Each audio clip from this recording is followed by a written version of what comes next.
Chapter 8 of the Darkening of Valinor. When Wanwë heard of the ways that Melkor had taken, it seemed plain to him that the purpose to escape to his old strongholds in the north of Middle-earth, and Arome and Tulkas went with all speed northward, seeking to overtake him if they might. But they found no trace or rumor of him beyond the shores of the Teleri, in the unpeopled wastes that drew near to the ice. Thereafter the watch was redoubled along the northern fences of Aman, but to no purpose. For ere ever the pursuit set out, Melkor had turned back, and in secrecy passed away far to the south. For he was yet as one of the Valar, and could change his form, or walk unclad, as could his brothers, though that power he was soon to lose forever. Thus unseen he came at last to the dark reign of Avathar. That narrow land lay south of the bay of Eldamar, beneath the eastern feet of the Pelori, and its long and mournful shores stretched away into the south, lightless and unexplored. Therefore, beneath the sheer walls of the mountains and the cold dark sea, the shadows were deeper and thicker in that world. And there, in Avathor, secret and unknown, Ungoliant had made her abode. The Eldar knew not whence she came. Some have said that in ages long before she descended from the darkness that lies about Arda, when Melkor first looked down in envy upon the kingdom of Manwë, and that in the beginning she was one of those that he corrupted to his services. But she had disowned her master, desiring to be mistresses of her own lust, taking all things to herself to feed her emptiness. She fled to the south, escaping the assaults of the Valar and the hunters of Orme, for their vigilance had ever been to the north, and the south has long unheeded. Thence she crept towards the light of the blessed realm, for she hungered for a light, as much as she hated it. In a ravine she lived, and took shape as a spider of most monstrous form, weaving her black webs in a cleft of the mountains. There she did suck up the light, all that she could find, and spun it forth again in the dark nets of strangling gloom, till no light more could see and come to her abode. And she was famished. Now Melkor came to Avathar and sought her out, and he put on again the form that he had worn as the tyrant of Utno, a dark lord, both tall and terrible, and in that form he remained ever after. There in the black shadows, beyond the sight even of Manwë, in his highest of halls, Melkor and Ungoliant plotted revenge.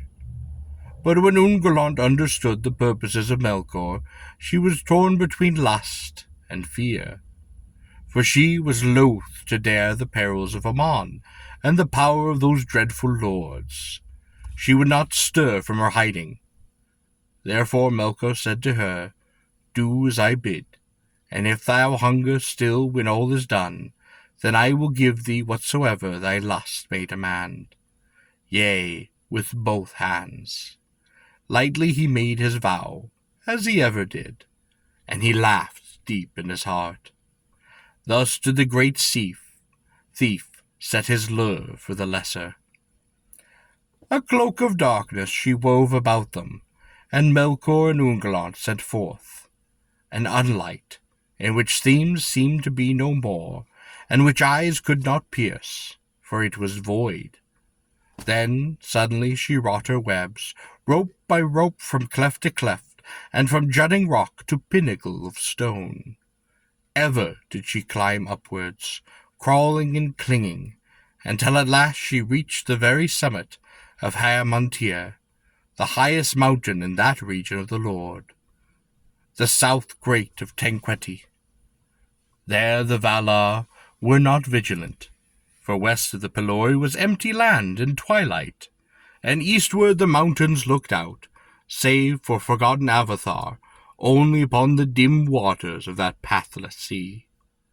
But now upon the mountain top dark Ungoliant lay, and she made a ladder of woven ropes, and did cast it down. Melkor climbed upon it and came to that high place, and stood beside her, looking down upon the guarded realm. Below them lay the woods of Orme, and westward shimmered the fields and pastures of Yavanna, gold beneath the tall wheat of the gods. But Melkor looked north, and saw after the shining plain, and the silver domes of Valinor gleamed in the mingling of the lights of Tel Peren and Lorelin. Melkor then laughed aloud, and leapt swiftly down the long western slopes. Ungoliant was at his side, and her darkness did cover them. Now it was a time of festival, as Melkor knew well, though all tribes and seasons were all the will of the Valar, and in Valinor there was no winter or death. Nonetheless they dwelt there in the kingdom of Arda, and that was but a small realm in the halls of Ye, whose life is time, which flows ever from the first note to the last chord of a rue.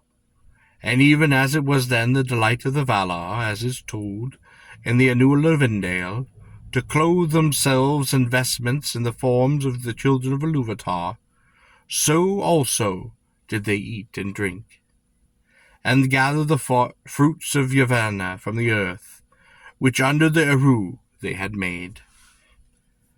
Therefore Yavanna at times, for the flowering and ripening of all things that grew in Valinor. And at each first gathering of fruits, Manwë made a high feast for the praising of Eru. Then all the people of Valinor poured forth their joy in music, and sang upon Trinquetil. This now has been held since the coming of the Eldar to Aman, for though the escape of Melkor pretended toils and sorrows to come, and indeed none could tell that further hurts would be done to Arda ere he could be subdued again. At this time Manwë designed to heal the evil that had risen among the Noldor, and all there were bidden to come to the halls upon Trinquetil, there to put aside their griefs, lay between their princes, and forget utterly the lies of the enemy. There came the Vanyar, and there came in the Noldor of Tirion, and the Maiar were gathered together, and the Valar were arrayed in the beauty and majesty, and they sung before Manwë and Varda in their lofty halls, or danced upon the green slopes of the mountain that looked wind towards the tree. In the day of the streets of Valmar were empty, and the stairs of Tirion were silent, and all the land lay sleeping in peace. Only of Teleri beyond the mountains still sang upon the shores of their sea. For they reckoned little of seasons or time, and gave sole thought to the cares of the rulers of Arda, and the shadows that had fallen upon Valinor, and it had not touched them, as of yet. One thing only marred the designs of Manwë. Fëanor came indeed. For him alone Manwë had commanded to come, but Finwë came not, nor any others of the Noldor Fëanor. For said Finwë, while the ban lasts upon Fëanor my son, that he may not go to Tirion, I hold myself unkinged, and I will not meet my people. And Fëanor came not in raiment of festival. He wore no ornament, neither silver nor gold nor any gem, and he denied the sight of the Silmarils to the Valar and the Eldar, and he left them locked in Fermennos, in the chamber of iron. Nevertheless, he met Fingolfin before the throne of Manwë, and was reconciled in word, and Fingolfin set the knot with unsheathing of the sword. For Fingolfin held forth his hand, saying, As I promised, I do now. I have released thee, and I remember no such grievance between us. Fëanor then took his hand in silence, For Fingolfin said, half-brother in blood, full brother in heart I will be. Thou shalt lead, and I will follow. May no new grief divide us. I hear that, said Fëanor. So be it. But they did not know the meaning that their words would have.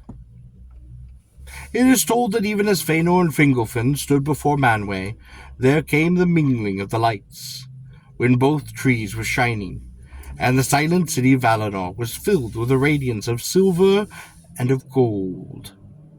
And in that very hour Melkor upon Ungoliant came hastening from the fields of Valinor, as the shadow of a black cloud upon the flats, fleet over the small earth. And they came before the green mound of Isola. Then the unlight of Ungoliant rose up, even to the roots of the trees, and Melkor sang upon the mound. And with his black spear he smote each tree to its core, wounding them deep. Their sap poured forth, as if it were their own blood, and was spilled upon the ground. But Ungoliant did suck it up, and going from tree to tree, she set her black back to the wounds, till they were drained, and the poison of death that was in her went into their tissues, and did wither them. Root, branch, leaf, they all died. And still she thirsted, and going to the wells of Arda she drank them dry. But Ungoliant belched forth black vapours in the dark, and swelled to a shape so vast and hideous that even Melkor became afraid. So the great darkness fell upon Valinor, and of the deeds of that day much is told in the Darkening, the Elamari of the Vangar, made ready and known to all the Eldar. Yet as song or tale continues all the grief and terror then beheld. The light failed, but the darkness that followed was more than a simple loss of light. In that hour was made a darkness that seemed not lack, but a thing with a being all its own. For it was indeed made by malice out of the light, and it had power to pierce the eye, and to enter the heart and the mind, and strangle the very will. Varda looked down from Tengquetil, and beheld the shadow soaring up in a sudden tower of gloom. Valmar had founded in a deep sea of night, and soon the holy mountain stood there, an island lost in a world that was drowned. All song ceased. There was silence in Valinor. No sound could be heard, save only the air.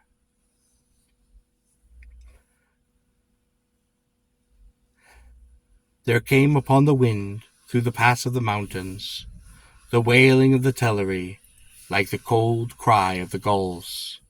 For it blew a chill from the east in that hour, and the vast shadows of the sea were rolled against the walls of their shame.